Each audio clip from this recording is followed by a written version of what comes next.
Hello friends, study point D channel में आपका फिर से स्वागत है। आज की वीडियो में हम पढ़ेंगे राज्य परिभाषा एवं तत्व, यानी कि राज्य की जो परिभाषा है और उसके तत्व। जैसे कि आप सभी जानते हैं, कोई भी राज्य चार चीज़ों से मिलकर बनता है। पहला, जनसंख्या, क्योंकि अगर कोई जनसंख्या ही अगर नहीं होगी तो राज्य नहीं हो सकता। अगर हम कहें कि कोई निश्चित भूभाग है, यानी कि ज़मीन ही ज़मीन है पर वहाँ लोग नहीं रहते, तो हम उसे राज्य का नाम नहीं दे सकते, क्योंकि राज्य के होने के लिए चार तत्वों का होना अनिवार्य है, जिसमें से पहले आता है जनसंख्या, यानी कि पॉपुलेशन। तो जनसंख्या का होना जरूरी है अगर राज्य होना है तो दूसरा जो है निश्चित भूभाग।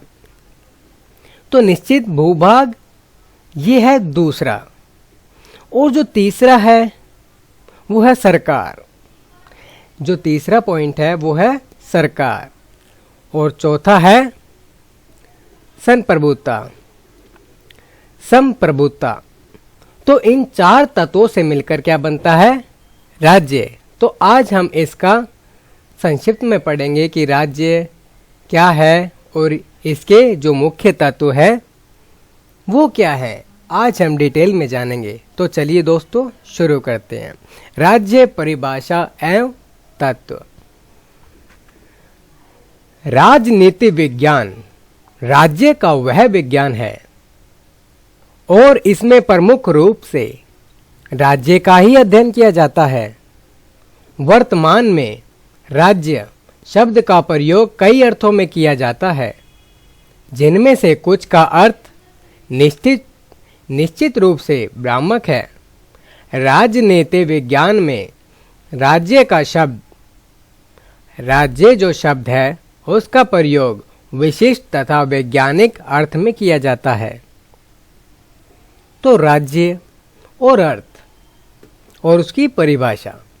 तो राज्य जो है, राज्य शब्द अंग्रेजी भाषा के शब्द स्टेट से निकला है।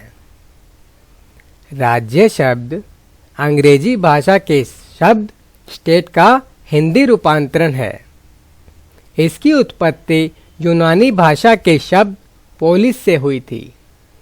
अब आता है पोलिस क्या है। तो दोस्तों, जैसे कोई भी समूह, यानी कि कोई भी अगर हम 5, 7 या 10, 20 बंदे यानी कि आदमियों का अगर समूह बन जाए और हम एक जगह पे इकट्ठे हो जाए, या फिर जो समूह होता है, जो आदमियों का समूह होता है, उसको हम पुलिस बोल सकते हैं। पुलिस शब्द से ही पॉलिटिक्स की उत्पत्ति हुई। तो यानी कि बंदों का जो समूह होता है उसे हम पॉलिटिक्स बोलते हैं, पुलिस बोलते हैं। प्राचीन यूनान के नगर राज्यों को पोलिस ही कहा जाता है। वर्तमान में राज्य नगरों को तथा बड़े बड़े राष्ट्रीय राज्यों ने ले लिया है, किंतु राज्य अभी भी उसी अवधारणा का द्योतक है। प्राचीन भारतीय ग्रंथों में भी राज्य शब्द का प्रयोग हुआ है। राजनीति विज्ञान की विभिन्न विचारकों द्वारा राज्य की परिभाषा भिन्न भिन्न प्रकार से की गई है। राज्य की परिभाषाओं के संबंध में इस विविधता को देखकर मैकाइवर ने आश्चर्य व्यक्त करते हुए कहा कि यह आश्चर्य की बात है कि राज्य जैसे स्पष्ट शब्द की परिभाषाएं विभिन्न विद्वानों ने विभिन्न प्रकार की है। जी हाँ दोस्तों, अब चाहे राज्य हो या फिर राजनीति, हर एक विद्वान की विचारधारा राज्य और राजनीति को लेकर अलग अलग है। इसीलिए मैकाइवर ने कहा है कि आश्चर्य की बात है कि राज्य एक स्पष्ट शब्द है, इसकी परिभाषाएं विभिन्न विद्वानों ने अलग अलग प्रकार से दी है। राज्य की परिभाषाओं की इस विविधता का यह कारण है कि राज्य के संगठन, उद्देश्य व कार्यों के विषय में अलग अलग समय पर भिन्न प्रकार के विचार मान्य रहे हैं तथा उन्हीं विचारों के आधार पर राज्य की परिभाषाएं दी जाती रही हैं। राज्य के प्रमुख परिभाषाओं को पहला प्राचीन तथा आधुनिक दो भागों में विभाजित किया जा सकता है। प्राचीन विचारकों के अनुसार अकॉर्डिंग टू एशियंट थिंकर्स, प्राचीन विचारक राज्य को व्यक्तियों का एक ऐसा समुदाय मानते हैं जिसे व्यक्तियों के सुख और लाभ के लिए निर्मित किया गया है।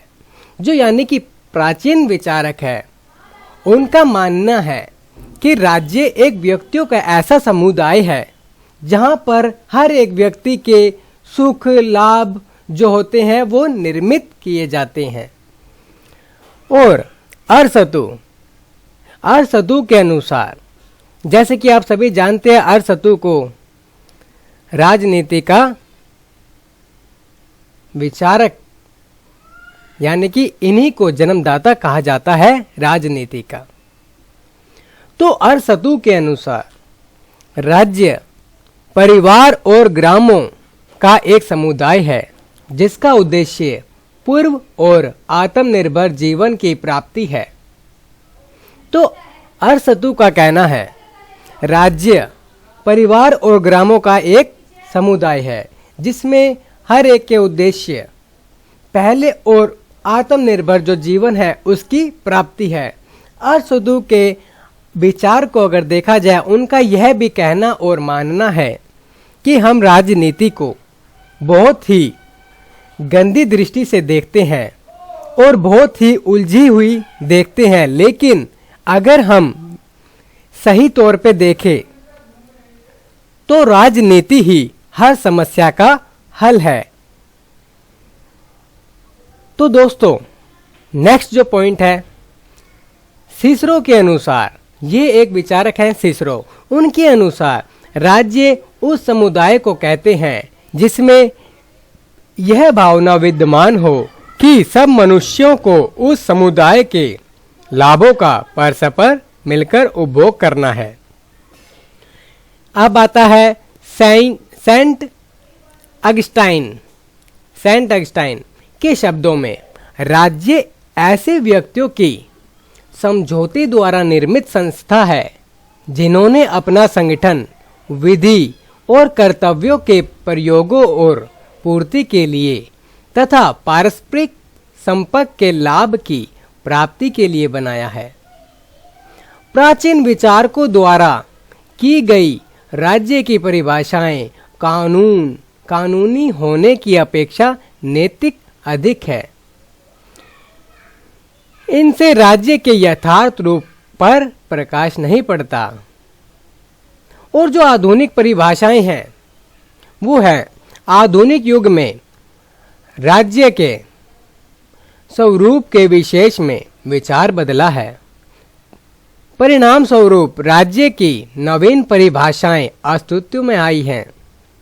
आधुनिक विचारकों के अनुसार राज्य का स्वरूप प्राप्त करने के लिए व्यक्तियों का एक निश्चित क्षेत्र में निवास भी होना चाहिए और शांति तथा व्यवस्था बनाए रखने के लिए कोई राजनीतिक सत्ता होनी चाहिए। यानी अगर हमें राज्य में शांति और व्यवस्था बनाए रखनी है तो राजनीतिक सत्ता होनी अनिवार्य है। वंशशैली के शब्दों में किसी निश्चित भूप्रदेश में राजनीतिक दृष्टि से संगठित व्यक्तियों को ही राज्य कहा जाता है, किंतु राज्य की यह परिभाषा भी पूर्ण नहीं है, क्योंकि इस प्रकार के संगठन को भी उस समय तक राज्य नहीं कहा जा सकता जब तक कि संगठन के पास संप्रभुता या सर्वोच्च शक्ति न हो। और लास्की का कहना है कि लास्की ने इसी आधार पर राज्य की परिभाषा करते हुए कहा है कि राज्य एक ऐसा प्रादेशिक समाज है जो सरकार और प्रजा में विभाजित है और जो अपने निश्चित भौगोलिक क्षेत्र में समुदायों पर सर्वोच्च सत्ता रखता है। लास्की ने इस परिभाषा में संप्रभुता के दो पक्षों, आंतरिक और बाह्य, यानी कि अंदर का और बाहर के में से केवल आंतरिक पक्ष को ही प्रस्तुत किया है। बाहर का जो उनका पक्ष है उनको प्रस्तुत किया है। अतः यह परिभाषा भी पूर्ण नहीं कही जा सकती। फिलिमोर के अनुसार राज्य मनुष्यों का वह समुदाय है। फिलिमोर के अनुसार राज्य मनुष्यों का वह समुदाय है जो एक निश्चित भूभाग पर स्थायी रूप से बसा हुआ हो और जो एक सुव्यवस्थित सरकार द्वारा उस भूभाग की सीमा के अंतर्गत व्यक्तियों तथा पदार्थों पर पूरा नियंत्रण तथा प्रभुत्व रखता हो। उस और जिसे विश्व के अन्य किसी भी राज्य से संधि या युद्ध करने अथवा अन्य किसी प्रकार से अंतर्राष्ट्रीय संबंध स्थापित करने का अधिकार प्राप्त हो। तो फिलिमोर जो है, फिलिमोर की इस परिभाषा में राज्य के चारों तत्व, जो फिलिमोर ने 4 तत्व बताए थे, जैसे कि जनसंख्या, निश्चित भूभाग और सरकार तथा आंतरिक और बाहरी संप्रभुता का उल्लेख किया गया है। डॉक्टर गार्नर के अनुसार राजनीति विज्ञान तथा सार्वजनिक धारणा के रूप में राज्य संख्या में कम या अधिक व्यक्तियों का ऐसा संगठन है जो किसी प्रदेश के निश्चित भूभाग में स्थायी रूप से रहता हो और बाहरी नियंत्रण के पूर्ण स्वतंत्र या लगभग स्वतंत्र हो और जिसका एक संगठित शासन हो, जिसके आदेशों का पालन नागरिकों का विशाल समुदाय स्वभावत करता हो। तो गार्नर की परिभाषा में भी राज्य के चारों तत्वों जनसंख्या, निश्चित भूभाग, सरकार तथा संप्रभुता का उल्लेख किया गया है। फिलिमोर तथा गार्नर द्वारा की गई राज्य की परिभाषाएं सर्वमान्य है। इनको ये जो भाषाएं हैं, फिलिमोर और गार्नर की जो परिभाषा है वो सर्वमान्य रखी गई है, सर्वोपरि। तो विभिन्न विचारकों ने राज्य के तत्वों के संबंध में अलग अलग विचार व्यक्त किए हैं। सिज्विक ने राज्य के 3 आवश्यक तत्व बताए हैं, जनता, भूभाग तथा सरकार। बंटशली के अनुसार भूभाग, जनता, एकता और संगठन राज्य के ये 4 आवश्यक तत्व है। गैटिल ने भी जनता, प्रदेश, सरकार और संप्रभुता के ये 4 तत्व राज्य के लिए आवश्यक माने हैं। डॉक्टर गार्नर के अनुसार राज्य के 4 आवश्यक तत्व मनुष्यों का समुदाय, एक प्रदेश जिसमें वे स्थायी रूप से निवास करते हैं, आंतरिक संप्रभुता तथा बाहरी नियंत्रण से स्वतंत्रता। चौथा, जनता की इच्छा को कार्य रूप में परिणित करने हेतु एक राजनीतिक संगठन। वर्तमान में डॉक्टर गार्नर के विचारों को ही मान्यता प्राप्त है।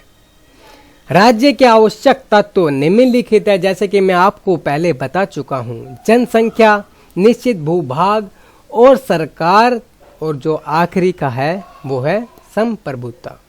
तो पॉपुलेशन, जनसंख्या। राज्य का सर्वप्रथम तथा आवश्यक तत्व है जनसंख्या। राज्य मनुष्यों का ही संगठन है। राज्य मनुष्यों का ही एक संगठन है। व्यक्तियों से ही मिलकर राज्य का निर्माण होता है। जनसंख्या के बिना राज्य की कल्पना ही नहीं की जा सकती। यदि जनसंख्या ना हो तो कौन शासक होगा और प्रजा कहाँ से आएगी? राज्य का अस्तित्व मानव तत्व के अस्तित्व पर ही आश्रित है। मानव राज्य की आधारशिला है। मनुष्य राज्य का कच्चा माल है। अतः राज्य के निर्माण के लिए जनसंख्या का होना नितांत आवश्यक है। अतः सभी विद्वान जनसंख्या को राज्य का आवश्यक तत्व मानते हैं। राज्य के तत्व के रूप में जनसंख्या की व्याख्या करने में सामान्यतः 2 प्रश्न उपस्थित होते हैं। पहला, जनसंख्या कितनी होनी चाहिए, तथा दूसरा, जनसंख्या कैसी होनी चाहिए। किसी राज्य के लिए जनसंख्या कितनी होनी चाहिए, इस संबंध में विद्वानों के विचारों में मतभेद है। प्लेटो ने अपनी पुस्तक रिपब्लिक में बताया है कि एक आदर्श राज्य में 5040 नागरिक ही होने चाहिए। अरस्तू के अनुसार राज्य की जनसंख्या 10,000 होनी चाहिए। हिटलर और मुसोलिनी के अनुसार राज्य एक शक्ति है और यह शक्ति भली प्रकार से कार्य कर सके इसके लिए अधिकतम जनसंख्या का होना आवश्यक है। राज्य के लिए यह आवश्यक है कि जनसंख्या कम से कम इतनी हो कि उन्हें शासक और शासित में विभाजित किया जा सके। आधुनिक युग में वैज्ञानिक प्रगति, आवागमन के साधनों के विकास तथा प्रतिनिधियात्मक प्रणाली के प्रचलन के कारण जनसंख्या का कम या अधिक होना महत्वपूर्ण नहीं है। वास्तव में जनसंख्या राज्य के संगठन के निर्माण के लिए संख्या में पर्याप्त होनी चाहिए और वह वहाँ के प्राकृतिक साधनों तथा प्रदेश के अनुपात में होनी चाहिए। राज्य की जनसंख्या कितनी होनी चाहिए, इस संबंध में डॉक्टर गार्नर का कथन सत्य है कि जनता के संगठन के निर्वाह के लिए संख्या में पर्याप्त होना चाहिए तथा यह उससे अधिक नहीं होनी चाहिए जितनी के लिए भूखंड तथा राज्य के साधन पर्याप्त हो। वर्तमान में भारत, चीन, अमेरिका जैसे करोड़ों जनसंख्या वाले राज्य भी हैं तथा सैन मेरिनो और मोनाको जैसे कुछ हजार की जनसंख्या वाले राज्य भी हैं। राज्य की जनसंख्या अर्थात जनता कैसी हो, इसका राजनीतिक जीवन में अत्यधिक महत्व है, क्योंकि जनता के स्वरूप पर ही राज्य का स्वरूप निर्भर करता है। अतः इस संबंध में संस्था की अपेक्षा गुण अधिक महत्वपूर्ण है। राज्य के नागरिक शारीरिक, मानसिक, नैतिक एवं आध्यात्मिक दृष्टि से स्वस्थ होने चाहिए। अरस्तू के शब्दों में श्रेष्ठ नागरिक ही श्रेष्ठ राज्य का निर्माण कर सकता है। अतः यह आवश्यक है कि नागरिक चरित्रवान हो। अब आता है दूसरा पॉइंट, निश्चित भूभाग, डिफाइंड टेरिटरी। निश्चित भूभाग राज्य का दूसरा आवश्यक तत्व है। निश्चित भूभाग के अभाव में मनुष्यों द्वारा व्यवस्थित जीवन व्यतीत नहीं किया जा सकता। बंट शली के शब्दों में जैसे राज्य का व्यक्तिगत आधार जनता है, उसी प्रकार उसका भौतिक आधार प्रदेश है। जनता उस समय तक राज्य का रूप धारण नहीं कर सकती जब तक उसका कोई निश्चित प्रदेश ना हो। गार्नर के शब्दों में ऐसी फिरंदर अवस्था में से लोग निर्माण की प्रक्रिया में राज्य हो सकते हैं, परंतु वे तब तक राज्य नहीं होते जब तक कि वे स्थायी रूप से किसी निश्चित खंड पर स्थिर न हों। राज्य के आवश्यक तत्व के रूप में निश्चित भूभाग से अभिप्राय केवल भू क्षेत्र से नहीं है, अपितु इसके अंतर्गत उस प्रदेश में विद्यमान नदियां, सरोवर, झीलें, खनिज पदार्थ, समुद्र तटों से 12 मील तक का समुद्र राज्य की सीमा के अंतर्गत आने वाला वायुमंडल भी सम्मिलित है। राज्य का क्षेत्र कितना होना चाहिए, इस संबंध में विद्वानों के मतभेद हैं। प्लेटो, अरस्तू, रूसो, डी टाकविल आदि छोटे राज्यों के पक्षधर हैं। वर्तमान में राज्य का काम क्षेत्र होना हानिकारक समझा जाता है, क्योंकि कम क्षेत्र वाले राज्य आर्थिक तथा जैविक दृष्टि से आत्मनिर्भर नहीं हो सकते हैं। आधुनिक युग में संघवाद की व्यवस्था के कारण बड़े राज्यों की स्थापना को बल मिलता है। उत्पादन तथा जनशक्ति की दृष्टि से विशाल आकार वाले राज्य छोटे राज्यों से प्राय बढ़कर ही होते हैं। राज्य के आकार के विषय में यह कहा जा सकता है कि राज्य की जनसंख्या तथा क्षेत्र के बीच कोई अनुपात अवश्य होना चाहिए, अन्यथा राज्य की प्रगति अवरुद्ध हो जाएगी। साथ ही राज्य का समस्त क्षेत्र परस्पर भली प्रकार से संबंधित होना चाहिए। राज्य के विभिन्न टुकड़ों के बीच किसी प्रकार की प्राकृतिक बाधाएं या किसी दूसरे राज्य का क्षेत्र नहीं होना चाहिए। यदि किसी राज्य के क्षेत्र तक दूसरे से दूरी पर हो तो उसकी एकता को खतरा हो सकता है। सन 1947 में पाकिस्तान का क्षेत्र त्रुटिपूर्ण था, क्योंकि उस पाकिस्तान राज्य के दो भाग पूर्वी तथा पश्चिमी पाकिस्तान एक दूसरे के बहुत दूरी पर स्थित थे। यही दूरी पाकिस्तान के विघटन का कारण बनी। तीसरा आता है सरकार, यानी कि गवर्नमेंट। सरकार राज्य का संगठनात्मक तत्व है। किसी निश्चित प्रदेश के निवासी तब तक राज्य का स्वरूप धारण नहीं कर सकते जब तक कि उनका एक राजनीतिक संगठन ना हो। यह राजनीतिक संगठन सरकार है, जो राज्य के लक्ष्य तथा नीतियों को क्रियान्वित करता है। वस्तुतः सरकार राज्य का वह अभिन्न अंग है जिसके द्वारा राज्य उन देशों की पूर्ति करता है जिसके लिए उसका संगठन होता है। यह वह एजेंसी है जिसके माध्यम से राज्य के संकल्प बनते हैं और उसकी अभिव्यक्ति होती है।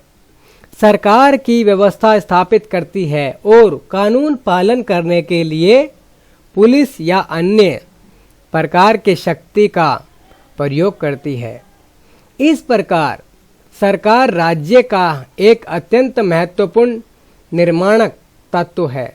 गैटिल के अनुसार सरकार के अभाव में जनसंख्या असंयमित, अराजक या विप्लवी जनसमूह को हो जाएगा और किसी भी सामूहिक कार्य का होना असंभव हो जाएगा। डॉक्टर गार्नर के अनुसार सरकार राज्य का वह साधन या यंत्र है जिसके द्वारा राज्य के उद्देश्य अर्थात सामान्य नीतियों और सामान्य हितों की पूर्ति होती है। सरकार के बिना जनता असंगठित या अराजक समूह जनसमूह के रूप में होगी, जो सामूहिक रूप से कोई भी कार्य करने में अक्षम होगा। प्रारंभिक काल में सरकार का गठन सरल और कार्य सीमित थे, किंतु वर्तमान में सरकार का संगठन जटिल हो गया है। सरकार के 3 अंग हैं, जिसे हम जैसे कि न्यायपालिका, कार्यपालिका और व्यवस्थापिका, कार्यपालिका तथा न्यायपालिका के नाम से जानते हैं। अतीत में सरकार का यह कार्य शांति तथा व्यवस्था बनाए रखना तथा बाहरी आक्रमण से रक्षा करना था, किंतु आज लोक कल्याणकारी राज्य की धारणा अपना लिए जाने के कारण राज्य के कार्यों में अत्यधिक वृद्धि हो गई है। राज्य का कोई एक निश्चित स्वरूप नहीं है। सरकार राजतंत्रात्मक, कुलीन तंत्रात्मक और प्रजातंत्रात्मक किसी भी प्रकार की हो सकती है। जैसे चीन, पोलैंड में साम्यवाद, सऊदी अरब, जॉर्डन आदि में राज्यतंत्र, इराक, टर्की, लीबिया में सैनिक शासन तथा भारत, ब्रिटेन व जापान में संसदीय लोकतंत्र तथा संयुक्त राज्य अमेरिका में अध्यक्षात्मक लोकतंत्र है। अब जो आखिरी पॉइंट है वो है संप्रभुता, सोवर्निटी। गैटिल के अनुसार संप्रभुता ही राज्य का वह लक्षण है जो उसे अन्य समुदायों से अलग करता है। संप्रभुता सर्वाधिक महत्वपूर्ण तत्व है। संप्रभुता राज्य का वह प्रमाण है, वह प्राण है। इसके अभाव में राज्य अस्तित्व में नहीं आ सकता। किसी निश्चित प्रदेश में रहने वाले सरकार संपन्न लोग भी उस समय तक राज्य का निर्माण नहीं कर सकते जब तक कि इनके अधिकार में संप्रभुता न हो। जैसे स्वतंत्रता प्राप्ति के पूर्व भारत एक राज्य नहीं था, क्योंकि यह संप्रभुता संपन्न न होकर ब्रिटिश नियंत्रण में था। राज्य की संप्रभुता से अभिप्राय है कि राज्य अपने क्षेत्र में स्थित सभी व्यक्तियों तथा समुदायों को आज्ञा प्रदान कर सके, इस आज्ञाओं का पालन करा सके और बाहरी नियंत्रण से पूरी तरह से मुक्त हो, अर्थात दूसरे राज्यों के साथ अपनी इच्छा अनुसार संबंध स्थापित कर सके। इस संबंध में यह तथ्य स्मरणीय है कि यदि कोई राज्य अन्य राज्यों के साथ संबंध स्थापित करते समय किन्हीं प्रतिबंधों को स्वीकार कर लेता है तो इससे उसकी संप्रभुता किसी भी रूप से खंडित नहीं होती है। निष्कर्ष रूप में कहा जा सकता है कि राज्य के लिए जनसंख्या, निश्चित भूभाग, सुसंगठित सरकार तथा संप्रभुता का होना अत्यावश्यक है। इनमें से एक भी तत्वों के अभाव में उस संगठन को राज्य नहीं कहा जा सकता। तो इसीलिए दोस्तों इन चारों तत्वों का होना बहुत जरूरी है। इन चारों तत्वों से मिलकर ही राज्य का निर्माण होता है, क्योंकि जनसंख्या, जिसमें से कि अगर मैं शॉर्ट में अगर इस चीज को समझाऊं, जैसे कि जनसंख्या पहला हमारा जो तत्व है जनसंख्या, अगर हमारे पास जमीन है और वहां पर लोग नहीं है तो वहां हम राज्य नहीं बोल सकते, क्योंकि वो तो एक खंडर है, एक खंडर भूमि होगी या बंजर भूमि होगी, खाली भूमि है, वहां पर लोग नहीं रहते हैं, जिसे वो लोग ही जमीन को उपजाऊ बनाते हैं, बंजर उसकी जो बंजरपन है उसका दूर करते हैं। तो जनसंख्या का होना बहुत जरूरी है ताकि राज्य की स्थापना हो सके। और दूसरा जो है निश्चित भूभाग होना चाहिए, और भूभाग ये नहीं है वहां पर लोग स्थिर होने चाहिए कि वहां पर लोग रुके रहें। ऐसा ना हो कि जैसे कि हम कहीं घूमने जाते हैं तो वह हमारा राज्य नहीं है कि हम वहां पर रुक के आए फिर यहीं आ गए, तो हम वहाँ के नहीं रह सकते। तो स्थिर होने चाहिए वहाँ पर लोग, जब भी एक राज्य का निर्माण होता है। और तीसरा जो है सरकार का होना जरूरी है। वहाँ पर इतने लोग होने चाहिए कि वहाँ पर शासन प्रणाली की व्यवस्था हो सके, कानून प्रणाली, कानून व्यवस्था हो सके, ताकि जो हमारे उद्देश्य है, हमारे उद्देश्यों की प्राप्ति हो सके। तो सरकार का एक महत्वपूर्ण योगदान है राज्य बनाने में। और जो चौथा है संप्रभुता। संप्रभुता से हमारा तात्पर्य है कि हम, जैसे कोई भी देश अपने निर्णय खुद लेता है, जैसे कि भारत देश पहले संप्रभुता देश नहीं था, क्योंकि वो ब्रिटेन या जो ब्रिटिश लोग थे उनके बनाए कानूनों का पालन करता था। लेकिन अब भारत स्वतंत्र हो चुका है, अब वो अपने निर्णय खुद लेता है, कौन से देश के साथ उसे संबंध बनाने हैं और कौन से देश के साथ नहीं, यह भारत खुद तय करता है। तो जो देश अपने निर्णय खुद लेता हो उसे संप्रभुता देश कहा जाता है। तो किसी भी राज्य या देश के लिए संप्रभुता बहुत जरूरी है। तो इन चारों तत्वों से मिलकर बनता है एक राज्य। तो दोस्तों मुझे आशा करता हूं कि आपको इस से पूरा राज्य की पूरी परिभाषा अच्छी तरह समझ में आ गई हो। अगर आपको किसी भी तरह का डाउट हो तो आप मुझे कमेंट में बता सकते हैं, ताकि मैं, अगर मेरे से कोई गलती होगी हो तो मैं उसमें सुधार कर सकूं।